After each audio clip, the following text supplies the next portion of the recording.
Tyrese Haliburton has to be better. For them to make this series something when it shifts back to Indiana, Tyrese Haliburton has to be better. Why are you making that face? Does he? Yes. This is what this goes back to the egalitarianism right.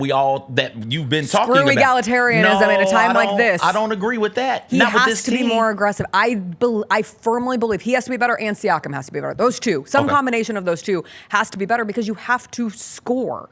And when it came to Tyrese last night, 17 points, 6 assists, it does not represent his game. He had 5 points going into the fourth quarter.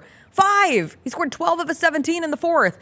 And when you looked at how many shots he had taken, you're like, oh, maybe he's having a really rough shooting night. No, he had only taken 7 shots. And I get it, because not only, I know I have dubbed the term egalitarian for this Indiana Pacers team, but Rick Carlisle has spoken on the ecosystem of the Indiana Pacers and how they do not need a high-volume scoring or even a high-volume assist night from Tyrese Haliburton in order for this team to be successful. And there is some truth in that, but when I've watched these last 2 games, it hasn't been Tyrese Haliburton appropriately deferring to make the team better. It's made the team worse. It's felt like he's been invisible at times, and that's not what they need from Tyrese Haliburton. He's one of the best distributors you have. So even if you're not going to go off on a big scoring night, I thought game 1 was more indicative of what I like to see from Tyrese Haliburton. He didn't have a good game. He has the big moment.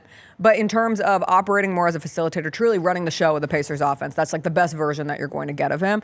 But you just need something else. And that's the problem with Tyrese Haliburton. I give 0 F's about the superstar conversation. I think we get way too much into the weeds with that, but just the consistency levels from Tyrese Haliburton, this has been something that has popped up throughout the postseason, where you looked at that triple-double, incredible, one of the best games we ever saw against the Knicks, and then followed it up with basically a no-show of a night in the next game. But who carried them that time? Pascal Siakam. So then that gets back into the one of them has to be better than what both of them were last night. Game 1 for Tyrese Haliburton was the exact same as game 2. They won, and they won because he closed it out, right? So yeah. I think that is why game 1 might feel a bit better from a Haliburton standpoint than game 2.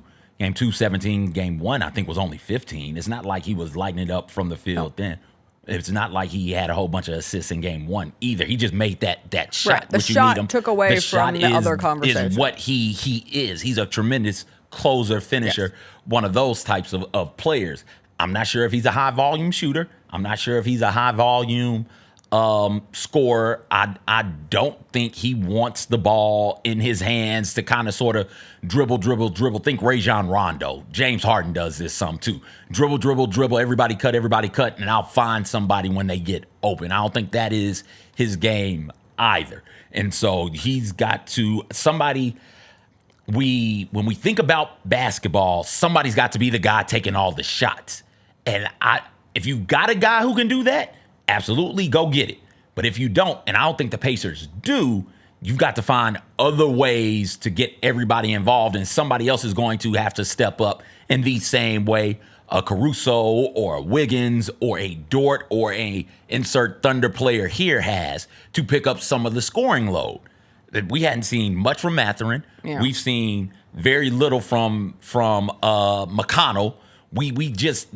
Some of those dudes, McConnell in particular, look unplayable right now. And when you think about the way the playoffs have gone for the Pacers, it's been in large part because those guys, that supporting cast, particularly on the perimeter, one or two of them have had moments of greatness in the playoff run, and that's what's led to the Pacers being here now. It is great that you have Pascal Siakam, but I'm be honest, if Pascal Siakam's not getting transition buckets, transition opportunities, if you're not just throwing him the ball and saying, hey, get downhill for me, it's tough for him to score.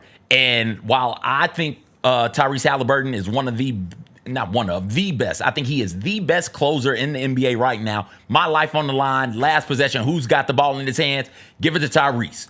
That's what I want to have happen. he's not somebody who's going to go out there and consistently get you buckets on a game in, game out basis. So the Pacers are in a kind of up Bleeps Creek without a paddle, right? They've got this egalitarian thing where everybody's sharing, but nobody is good enough to get shots up, quality looks up against the Thunder, particularly when the Thunder defense has decided, we're not giving you corner threes. Beat us doing something else. They don't seem like they're capable of doing it. I guess you say, all right, Tyrese, just go out swinging, just go out flinging them things up in the air, but it's going to lead to them losing because that's not their style of play. I'm not sure what the fix is. Rick Carlisle has his job cut out for him against these Thunder. The Jessica Benson Show with CJ Hurt, live every weekday at 8 a.m.